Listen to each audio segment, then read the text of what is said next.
Բարև ձեզ հարգելի հայրենակիցներ, ես Մարատ Հակոբյանն եմ Կիևից։ Այսօր Ուկրաինայի դեմ Ռուսաստանի լայնածավալ ագրեսիայի 1171-րդ օրն է։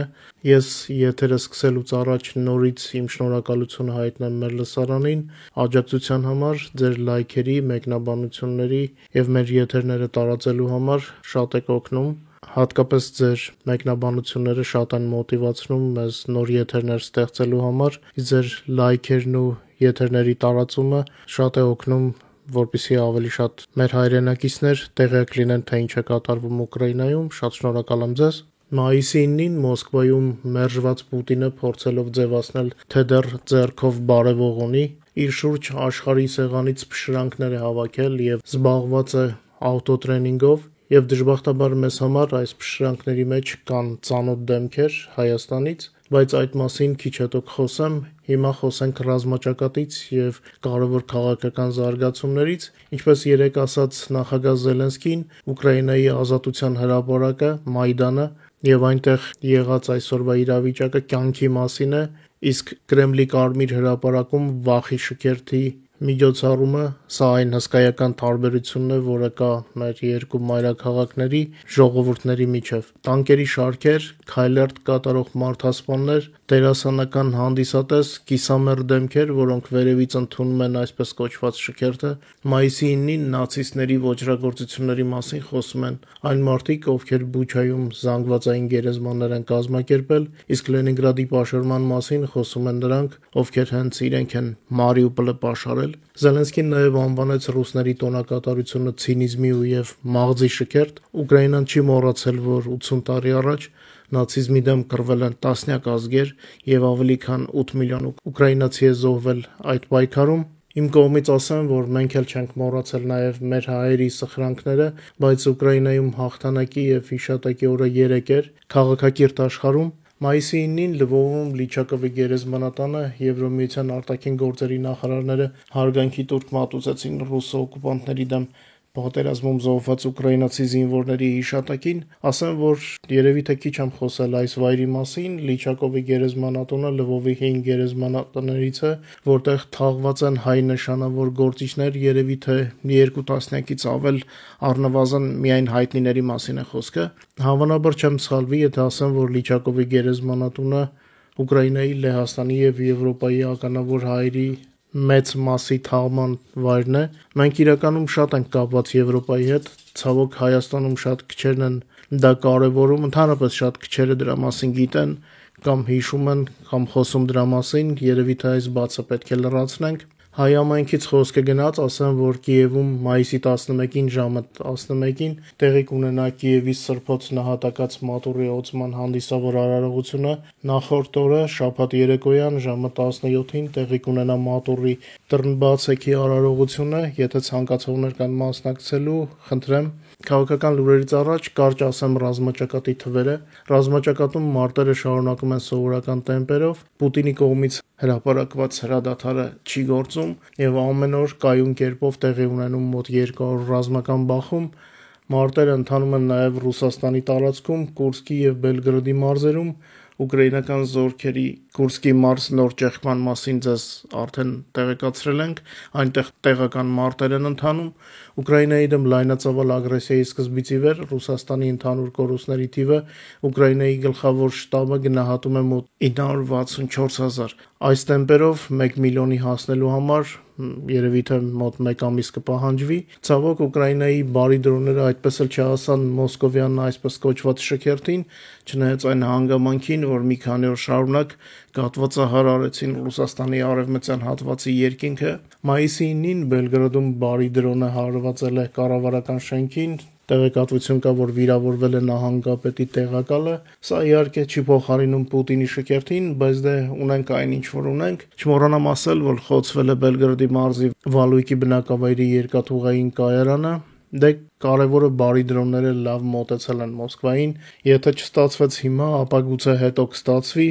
Գլխավորն այն է, որ մեր դրոնները շատ մոտ են արդեն նպատակակետին։ 1 տարի առաջ օրինակ մենք նման թեմաներից դեռ չէինք էլ խոսում։ Հնարավոր է Ամերիկայի եւ Չինաստանի խնդրանքներն են ազդեցություն ունեցել, չեն կարող պնդել, դա արդեն ժամանակի ընթացքում պարզ կդառնա։ Անցնեմ քաղաքական թեմաներին, ինչպես արդեն ասացի, Եվրոմիության արտաքին գործերի նախարարները լվովում են։ Լվովում Եվրոմիության արտաքին գործերի նախարարները հաստատեցին ռուսական ագրեսիայի հանցագործության համար հատուկ տրիբունալի ստեղծումը։ Սա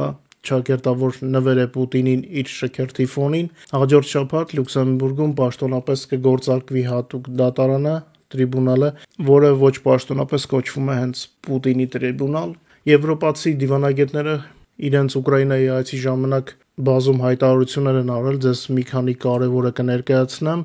Եվրոմիությունը պաշտոնապես հայտարարել է Ուկրաինայի ռազմական աջակցության համար գրեթե 1.9 միլիարդ եվրո հատկացնելու մտադրության մասին, սա կարվի սառեցված ռուսական ակտիվներից ստացված շահույթի հաշվին։ Ֆրանսիան իր հերթին սառեցված ռուսական ակտիվներից ստացված եկամուտը օգտագործում է Ուկրաինային մատակարարվող սեզարները սպասարկելու համար։ Այս մասին հայտարարել է Ֆրանսիայի արտաքին գործերի նախարար Ժան-Նոել Բարոն Լվովում այցի ժամանակ։ Բելգիան օգնություն է առաջարկում ռուսական սառեցված ակտիվները պահելու համար միջազգային կոալիցիայի ստեղծման հարցում։ Այս մասին հայտարարել է Բելգիայի արտաքին գործերի նախարարության ղեկավար Մաքսիմ Պրևոստը։ Եվրոմիության արտաքին գործերի եւ անվտանգության քաղաքական հարցերով գերագույն ներկայացուցիչ Կայա Կալասը հայտարարել է, որ Եվրոմիությունը ունի այլընտրանքային սցենարներ, եթե Հունգարիան չհանի իր վետոն Ուկրաինայի անդամակցության բանակցությունների մեկնարկից։ Հիշեցնեմ, որ Լվով էին ժամանել 35 երկրների պատվիրակություններ։ Գերմանիայի կանցլեր Մերցը հայտարարել է, որ մեծ է հավանականությունը, որ Ուկրաինայում այս շաբաթավերջին կհամաձայնեցվի 30-օրյա հրադադարը։ Գերմանիայի նոր կանցլեր Մերցը հայտարարեց Պուտինի համար սա թեստ կդառնա։ Ուկրաինայում 30-օրյա հրադադարը կփորձարկի Կրեմլի առաջնորդ Վլադիմիր Պուտինի պատրաստակամությունը երկարատև խաղաղության շուրջ բանակցությունները վարելու համար,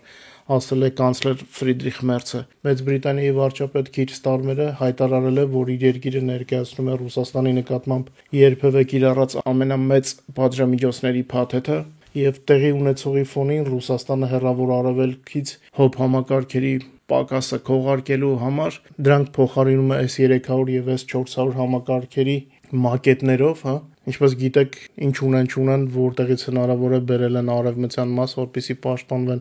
ուկրաինական դրոններից եւ հրթիռներից։ Այս մասին հայտնել է Ուկրաինայի ազգային անվտանգության եւ պաշտպանության խորհրդին կից դեզինֆորմացիայի դեմ պայքարի կենտրոնը, հղումանելով ճապոնացի Օսինթ հետազոտողների տվյալներին, այսինքն ռուսական հայտարարության մասին մենք իմանում ենք արդեն հեռավոր արևելյան երկրների մասնագետներից։ Ռուսները շատ էին վախենում Ղրիմի կամրջի եւ Մոսկվայի համար եւ այդ պատճառով նրանք մերկացրել են երկրի արևելքը եւ բոլոր գրեթե հոբ համակարգերը բերել են Ռուսաստանի արևմտյան մաս։ Դե ուկրաինական զորքերը լավ գիտեն, թե ինչպես ոչնչացնել ռուսական հոբ համակարգերը, այսօր չլինի վաղը լինի։ Այն փաստը, որ Ռուսաստանի արևելքից բոլոր հոբ համակարգերը տեղափոխվել են Ռուսաստանի արևմուտք, արդեն խոսում է, որ ուկրաինական կողմը արդյունավետ է գործում։ Իհարկե բոլորս էլ ավելի շուտ կցանկանայինք, որ դա լիներ, բայց կլինի այն ժամանակ,